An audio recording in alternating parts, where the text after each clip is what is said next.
Fala pessoal, professor Douglas aqui, vamos continuar o nosso estudo de estatística e probabilidade, vendo agora a distribuição amostral das médias. Só para relembrar um pouquinho, lá na primeira aula a gente viu os conceitos de população e amostra. A gente viu que a população é o conjunto de todos os elementos sob estudo, né? Pode ser pessoas, objetos, e o que acontecia nem sempre era fácil retirar dados dessa população. Às vezes a população é muito grande ou a gente não tem recurso suficiente para obter dados sobre a população inteira. E aí a gente faz um processo de amostragem para retirar uma parte dessa população, um subconjunto dessa população que a gente chama de amostra e acaba estudando essa amostra, tá? O que acontece? Na inferência, o que é inferência estatística? É pegar essas informações da amostra e tentar dizer algo sobre a população. Vamos pegar um exemplo aqui, né, para entender melhor. Vamos supor que eu tenho aqui uma população, né? Eu estou fazendo um estudo cuja população é o Brasil. Vamos supor que eu estou calculando a altura de todos os brasileiros, a altura média de todos os brasileiros, né? Então, o que eu vou fazer? Eu vou retirar algumas amostras dessa população. Em vez de eu tirar uma amostra só, agora eu vou tirar várias amostras dessa população. Vamos supor também que essas amostras, elas vão ter todas o mesmo tamanho. E aí, quando eu considerar todas essas amostras, um resultado que vai auxiliar a gente aí vai ser o teorema do limite central. Ele fala o seguinte, vamos por aqui nesse exemplo, eu peguei essas amostras, né, com 3 elementos cada, e eu vou tirar a média de cada uma delas. Se eu fizer uma distribuição com essas médias, essa distribuição vai se aproximar da distribuição normal da curva de sino que a gente já viu na aula passada. Conforme eu aumento o número de elementos da amostra, mais próximo essa distribuição das médias, ela fica da curva normal, tá? E aí a média dessa curva da distribuição das médias vai ser igual à média da população e o desvio padrão dessa curva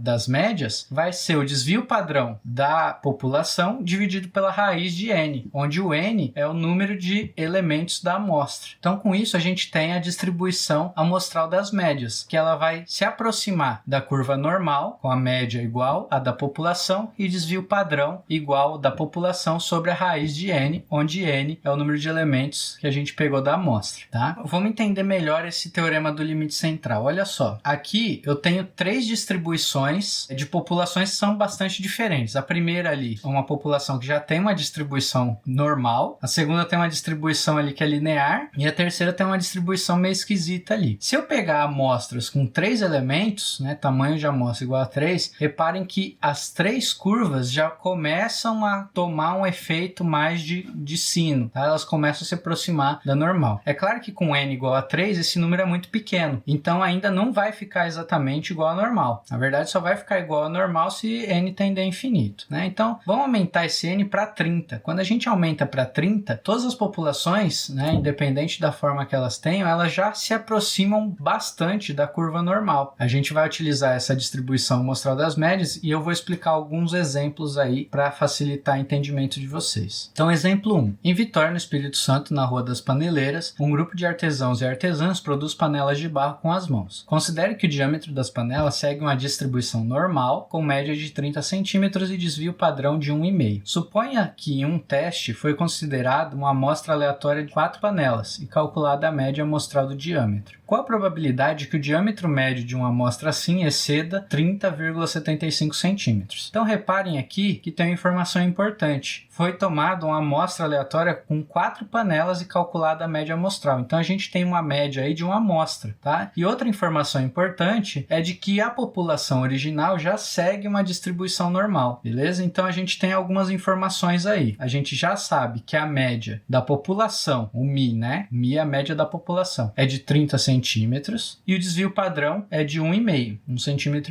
Como a gente tomou ali 4 panelas, o n é igual a 4, é o tamanho da amostra. Então, pela distribuição amostral das médias, a média da amostra é igual à média da população e o desvio padrão da amostra vai ser o desvio padrão dividido pela raiz de n. O n é o tamanho da amostra, beleza? N é o tamanho da amostra. Então, olha só, vamos dividir aqui 1,5 por raiz de 4, vai dar 0,75. Então, essa distribuição que a gente está procurando vai seguir uma curva normal com média 30 e desvio padrão 0,75. E aí a gente já viu na aula passada que a gente precisa levar isso para normal padrão, né? A gente precisa mudar essa variável para ter a normal padrão que a gente pode usar a tabela z. Então, só lembrando, a nova variável z vai ser igual à variável anterior menos a média dividido pelo desvio padrão. Eu quero que a probabilidade probabilidade do diâmetro médio da amostra não exceda 30,75. Então, a minha variável x é 30,75. Menos 30, que é a média, dividido pelo desvio padrão, que a gente já calculou, que é 0,75. Fazendo essas contas, a gente obtém z igual a 1. E agora a gente quer calcular a probabilidade que o diâmetro médio exceda 30,75. Ou seja, a gente quer calcular a probabilidade da média ser maior do que 30,75. A gente já mudou essa variável para z, então a gente quer a probabilidade de z ser maior que 1. E o que é essa probabilidade? É a área embaixo da curva depois do 1. Só que na tabela a gente não tem isso, a gente tem do 0 até um número, né? Então a gente faz um desenho para a gente visualizar melhor. Do 1 para frente vai ser igual do 0 para frente menos do 0 até o 1. Isso daí a gente sabe fazer. Do 0 para frente a probabilidade é meio, porque a probabilidade embaixo da curva inteira é 1. E do 0 até 1 a gente olha na tabela. Então, olhando aqui na tabela, aqui a gente quer que seja 1. Então, desce aqui até o 1. 1,0 vai dar 0,3413. E aí a gente substitui lá a nossa continha. Então, substituindo aqui, a gente tem meio menos 0,3413, que dá 0,1587. Transformando em porcentagem, né? Multiplicando por 100%, a gente tem aí 15,87%. Ou seja, a probabilidade de eu retirar 4 panelas lá da nossa população, calcular a média e a média ser maior do que 30,75 centímetros é de aproximadamente uns 16%. Vamos ver mais um exemplo. Uma pesquisa mostrou que gastos médios em compras com aplicativos de entrega de comida são de R$ 65,00, com desvio padrão de R$ 15,00. Se x barra for a média de uma amostra de 144 elementos retirados dessa população, calcule a probabilidade desse x barra estar entre 63,45 e 68,05. Aqui, a informação importante é o seguinte: a gente está retirando uma amostra com 144 elementos da população e calculando a média. Tá? Então, de novo, a gente usa a distribuição amostral das médias. Aqui foi dada a média, que é 65, o desvio padrão, que é 15, e o N, que é 144, que é o número de elementos da amostra. Então, a média da amostra é igual à da população, e o desvio padrão da amostra é o desvio padrão da população dividido pela raiz de elementos da amostra, raiz de N, que é 144. Substituindo os valores e fazendo as contas, a gente tem que o desvio padrão vai dar 1,25. Então, o que acontece aqui nesse exemplo? Como o N ali, que é 144, é bem maior do que 30, né? Quando a gente tem um N maior do que 30, a gente já pode utilizar a distribuição amostral das médias. Como aqui o N é bem maior do que 30, a gente vai usar aí, então, que a distribuição das médias vai se aproximar da normal, com média igual a 65 e desvio padrão igual a 1,25. Transformando na normal padrão, a gente tem ali que a nossa variável está variando entre 63,45 e 68,05. Então, vamos pegar primeiro esse x barra igual a 63,45, fazer as contas para saber o nosso limite inferior para a variável z. Então, substituindo lá o x barra 63,45, a média 65, desvio padrão 1,25, vai dar o nosso z igual a menos 1,24.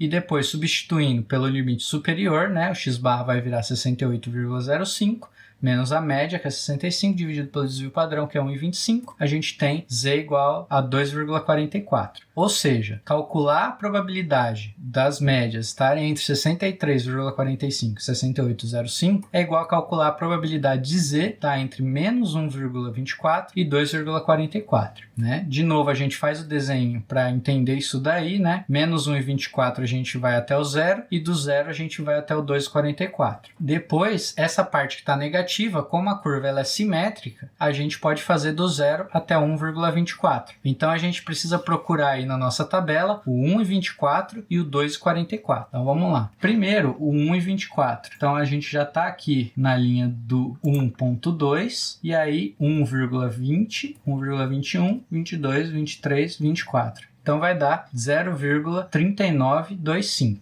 Agora a gente vê o 2,44. 2,4, 0, 1, 2, 3, 4. 4927. Substituindo lá, então, agora a gente só precisa fazer essa soma aí, que dá 0,8852. Se eu retirar ali uma população de 144 elementos, calcular a média, a probabilidade dessa média estar entre os valores 63,45 e 68,05 é de 88,52%. Uma observação importante aqui é que essa distribuição amostral das médias que a gente está calculando aqui, a gente está fazendo esses cálculos com a média da população e o desvio padrão da população conhecidos. Isso nem sempre, na verdade isso quase nunca acontece, né? Porque normalmente a gente está querendo saber esses valores. Então uma coisa que a gente pode fazer é obter esses valores das amostras e fazer uma inferência sobre a população, utilizando, por exemplo, intervalo de confiança, tá? Para determinar ali um intervalo onde a média vai estar. Tá? Só que o tema da aula era distribuição amostral das médias e eu expliquei esses dois exemplos aí para deixar tranquilo para vocês entenderem legal. Bom, é isso, pessoal. Bons estudos aí e até a próxima.